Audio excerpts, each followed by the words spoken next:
अस्सलाम वालेकुम class 10th बेटा। आज हमने अपने जो रिमेनिंग ग्लैंड्स रहते हैं उनको स्टडी करना है। वन बाय वन हम देखेंगे कि ग्लैंड्स कहाँ पर प्रेजेंट होते हैं और वो कौन कौन से हार्मोन जो हैं वो रिलीज़ करते हैं। ठीक है, तो आज हमने basically thyroid gland, parathyroid gland, adrenal gland, pancreas and gonads के बारे में स्टडी करना है। ठीक है, सबसे पहले अब हम देखते हैं थायराइड ग्लैंड।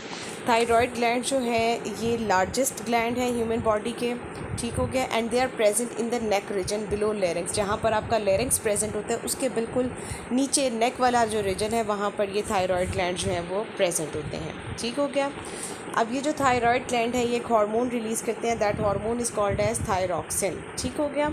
थायरॉक्सिन ये प्रोड्यूस करते हैं और थायरॉक्सिन की प्रोडक्शन के लिए यानी थायराइड ग्लैंड को थायरॉक्सिन की प्रोडक्शन के लिए आयोडीन की रिक्वायरमेंट होती है। दैट मीन्स कि अगर बॉडी में आयोडीन होगी तो वो थायरॉक्सिन रिलीज़ कर सकते हैं। अगर आयोडीन प्रेजेंट नहीं होगी तो थायरॉक्सिन रिलीज़ नहीं होगा। सो अगर बॉडी में आयोडीन की डेफिशिएंसी हो जाती है तो थायराइड ग्लैंड जो है वो अपना हार्मोन नहीं बना पाएंगे, थायरॉक्सिन रिलीज़ नहीं कर सकेंगे। इस कंडीशन में क्या होता है कि जो थायराइड ग्लैंड है वो इनलार्ज हो जाता है, बड़ा हो जाता है और आपकी जो नेक रीजन है ना उसमें थोड़ी सी आप कह लें कि स्वेलिंग हो जाती है, सूज जाती है, जिसको आम ज़ुबान में अगर हम कहें ना तो। And that condition is called as goitre. ठीक है, इस बीमारी को क्या कहा जाता है? गॉइटर कहते हैं, जिसको आम ज़ुबान में गिल्लर्ड की बीमारी कहा जाता है। ठीक है, उसमें होता क्या है, ये थायराइड ग्लैंड जो है वो इनलार्ज हो जाते हैं, जिसकी वजह से जो नेक रीजन है उसमें ऐसा फील होता है कि जैसे स्वेलिंग हो गई है। ठीक है, और इस कंडीशन को क्या कहते हैं? हम गॉइटर कहते हैं। अभी जो थायरॉक्सिन हार्मोन है ये करता क्या है हमारी बॉडी में?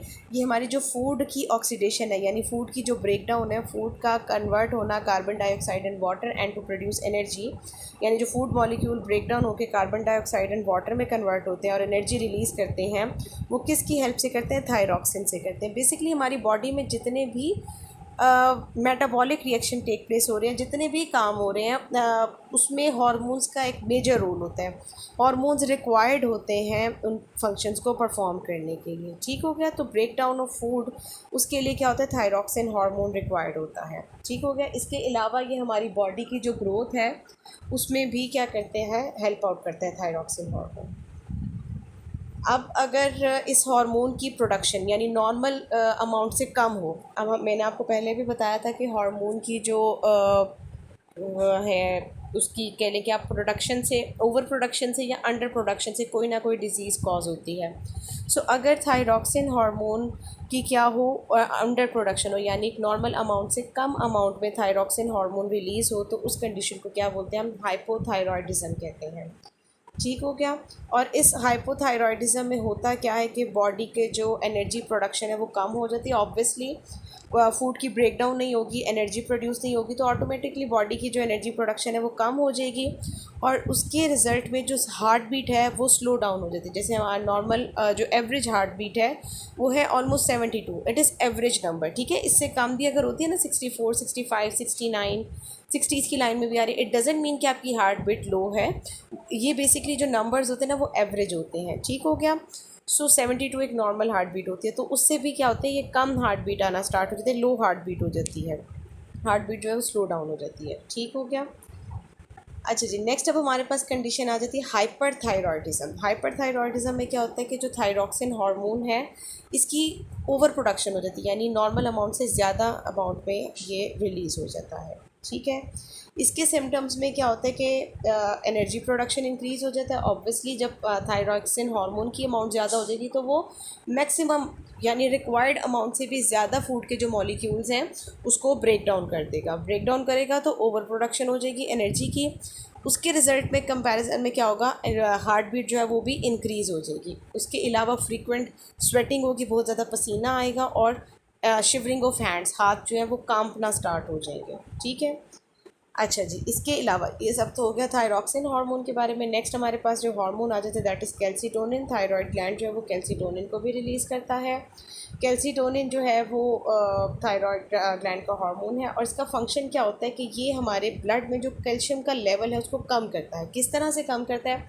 अब जैसे लेट सपोज हमने कोई ऐसी फूड इनटेक की, फूड ऐसी ली जिस that have high concentration of calcium, so that means कि हमारे ब्लड में कैल्शियम का लेवल हाई हो जाएगा, तो ब्लड की एक नॉर्मल आप कह लें कि कम पोजीशन होती है कि उससे अगर ज़्यादा अमाउंट में हो जाए वो कंपाउंड जो कि ब्लड की नॉर्मल कंपोजिशन में है तो भी एक एबनॉर्मल कंडीशन है, और अगर उससे कम अमाउंट में हो जाए तो भी एक एबनॉर्मल कंडीशन है। तो हमारी बॉडी ऑटोमेटिकली इस सिस्टम को रेगुलेट करती है कि ब्लड की जो कंपोजिशन है उसको नॉर्मल रखती है। सो अगर अपने एक हाई कंटेंट कैल्शियम फूड ली है, सो दैट मीन्स कि हमारी ब्लड में कैल्शियम का लेवल हाई हो जाएगा। तो उस केस में क्या होता है, ये कैल्सीटोनिन हार्मोन क्या करता है, ब्लड से कैल्शियम को एब्जॉर्ब करता है और उसको डिपॉजिट कर देता है इनटू बोन्स। ठीक है, सो इसका क्या काम है, absorption of calcium from blood into bones, यानी ब्लड से उसने कैल्शियम को उठाया और उसको बोन्स में डिपॉजिट कर दिया। ऑब्वियसली अब अगर इसकी कैल्सीटोनिन की अमाउंट कम हो जाएगी तो उसके रिजल्ट में भी क्या होगा, बोन्स जो है वो वीक होना स्टार्ट हो जाएगी।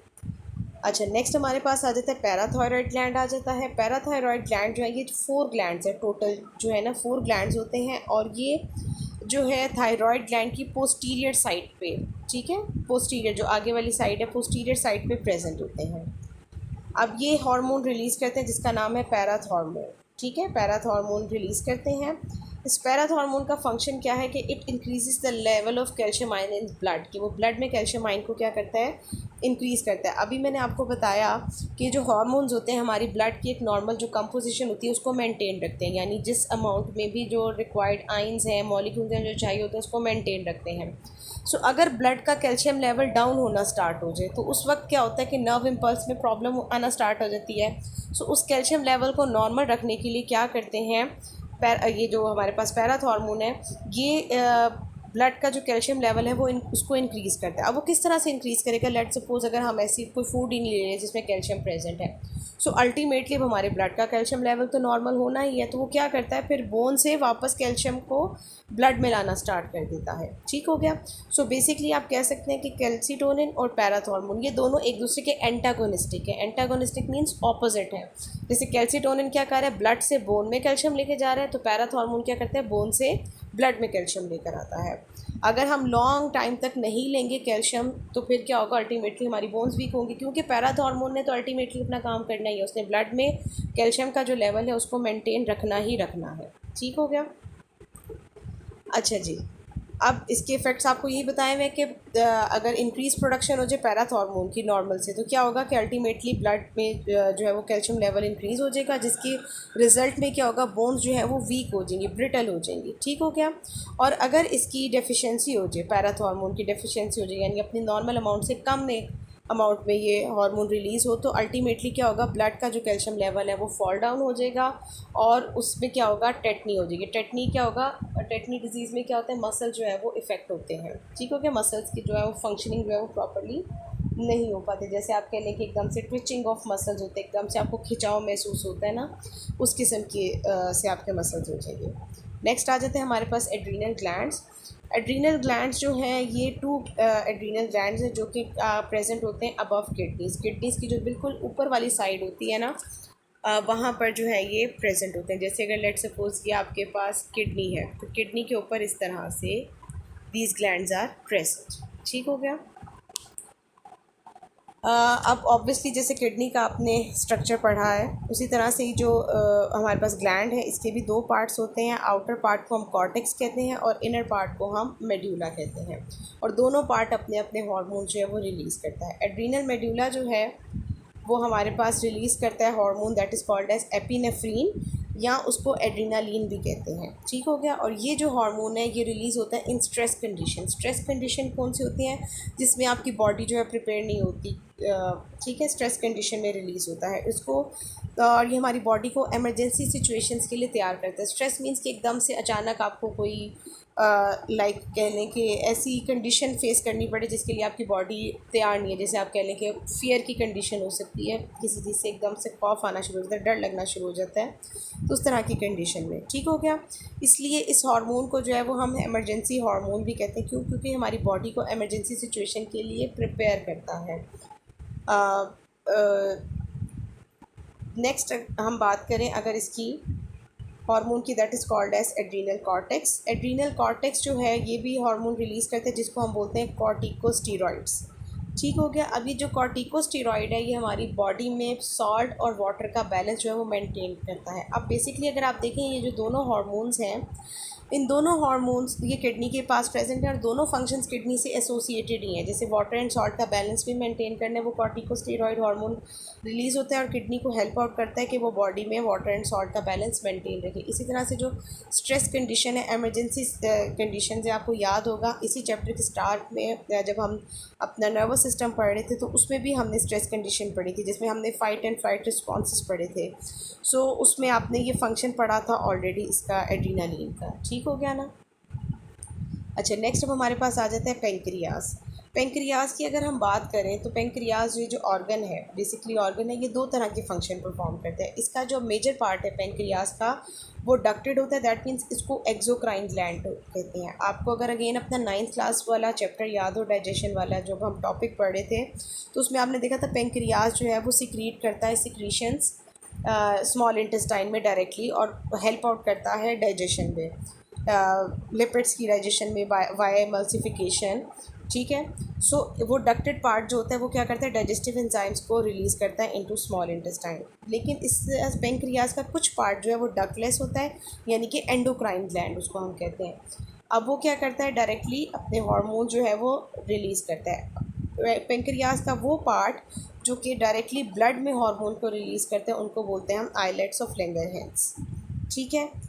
अब ये दो मेजर हार्मोन रिलीज़ करते हैं, first one is called as insulin and other one is called as glucagon. इन दोनों हार्मोन्स का जो फंक्शन है वो ब्लड में ग्लूकोज का लेवल मेंटेन करना है। अब वो किस तरह से मेंटेन करते हैं, अगर हम बात करें ग्लूकागोन की, तो ग्लूकागोन क्या करता है, लिवर को इन्फ्लुएंस करता है कि वो ग्लूकोज का जो लेवल है ब्लड में उसको इंक्रीज़ करें। किस तरह से करते हैं, वो राइज़ करते हैं कि ब्लड ग्लूकोज लेवल, कि अगर let suppose blood glucose level कम हो गया, सो हमारे लिवर में जो है ग्लाइकोजन की फॉर्म में ग्लूकोज स्टोर होती है। ठीक है। सो ये ग्लूकागोन क्या करता है, उस ग्लाइकोजन को वापस ग्लूकोज में कन्वर्ट कर देता है और ब्लड में रिलीज़ कर देता है। ठीक है। नेक्स्ट आ जाता है हमारे पास इंसुलिन। इंसुलिन का फंक्शन क्या होता है कि ब्लड में ग्लूकोज का जो लेवल है उसको कम करती है। किस तरह से कम करती है, लेट सपोज हमने खाना खाया, फूड ली, तो हमारी बॉडी में ग्लूकोज बनना स्टार्ट हो जाती है, ग्लूकोज का लेवल हाई हो गया ब्लड में। लेकिन ब्लड की अब अगेन वही बात मैंने आपको पहले बताई कि ब्लड का एक नॉर्मल कंसनट्रेशन होती है हर एक सब्सटेंस की, तो ग्लूकोज की भी ऑब्वियसली एक नॉर्मल कंसनट्रेशन है। तो उस नॉर्मल कंसनट्रेशन को मेंटेन रखने के लिए क्या करती है इंसुलिन, ग्लूकोज को कन्वर्ट कर देती है इनटू ग्लाइकोजन। ठीक है, लिवर में स्टोर कर देती है into the form of glycogen. So इस तरह से इंसुलिन जो है वो हमारे ब्लड में ग्लूकोज का लेवल जो है वो मेंटेन रखती है। सो अगेन फर्स्ट मील से सेकंड मील के बिटवीन जो आप कह लें कि एक हमारे पास टाइम ड्यूरेशन होता है, उसमें ये दो जो ग्लूकागोन हार्मोन है वो क्या करता है, अगर हमें लेट सपोज ग्लूकोज की ज़रूरत हो तो वो जो स्टोर्ड ग्लाइकोजन होती है उसको कन्वर्ट कर देते हैं इनटू ग्लूकोज। तो दोनों जो हार्मोन है ग्लूकागोन एंड इंसुलिन, वो एक दूसरे के साथ मिलकर काम करते हैं, ब्लड में ग्लूकोज का लेवल मेंटेन रखते हैं।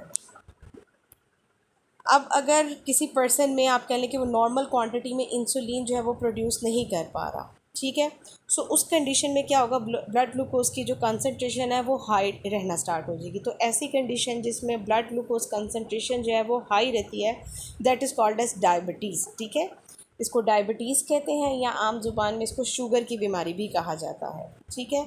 अब उसके सिम्टम्स में क्या होता है, जिस पर्सन को डायबिटीज़ हो जाती है उसका बॉडी वेट जो है वो लॉस होना स्टार्ट हो जाता है, मसल जो है वो वीक होना स्टार्ट हो जाते हैं, फिर टायर्डनेस, थकावट महसूस होती है। अब इसको कंट्रोल किया जा सकता है इस जो हमारी बीमारी है उसको इंसुलिन एडमिनिस्ट्रेशन से। पहले आप कह लें कि स्टार्ट में जो है वो इंसुलिन एक्सट्रैक्ट की जाती थी, जो एनिमल्स होते थे वहाँ से एक्सट्रैक्ट की जाती थी, लेकिन अब ये जो इंसुलिन है उसको प्रिपेयर किया जाता है बैक्टीरिया के थ्रू वाया जेनेटिक इंजीनियरिंग, और उससे हमें इजीली इंसुलिन जो है वो अवेलेबल है। अब ये जेनेटिक इंजीनियरिंग से कैसे इंसुलिन बनती है, ये हम अपना जो जेनेटिक इंजीनियरिंग वाला चैप्टर है उसको जब मैं स्टार्ट करूँगी तो आपको कंप्लीट इसकी प्रोडक्शन भी बताऊँगी कि इंसुलिन जो है वो किस तरह बैक्टीरिया से प्रोड्यूस की जाती है। अच्छा जी, लास्ट अब हमारे पास जो आ जाता है gland, that is called as gonads. Testis and ovaries, testis को जो होती है male reproductive organ and ovaries female reproductive organs, इनको कलेक्टिवली यानी दोनों को कंबाइन करके गोनेट्स कहा जाता है। ठीक है।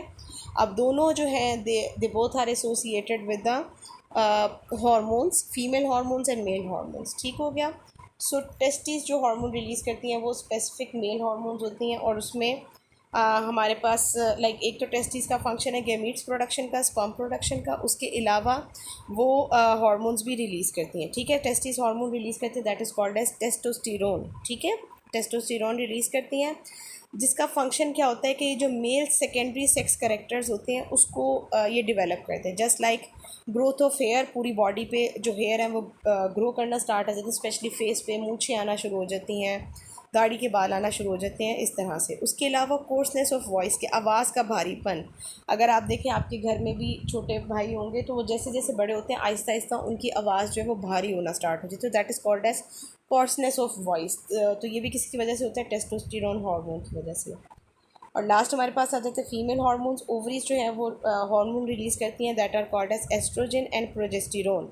अब ये रिस्पॉन्सिबल है for female secondary sex character such as development of breast, यानी कि बॉडी में जो है वो चेंजेस आना स्टार्ट हो जाते हैं।